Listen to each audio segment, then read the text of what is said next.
آشکارساز سه قسمت اصلی یک دستگاه اسپکتروفوتومتر می باشند. می‌دانیم که از مونوکروماتور برای تفکیک طول موج‌های مختلف استفاده می‌شود.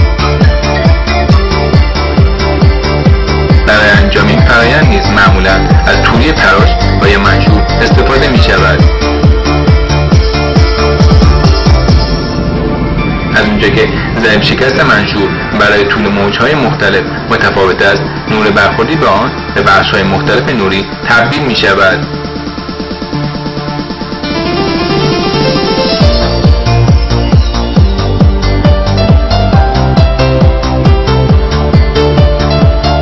تصویر طیف‌های به دست آمده به وسیله دستگاه اسپکتروفوتومتر مربوط به لایه‌های آیل-23، SiO2 و لایه نیکل نشان داده شدند.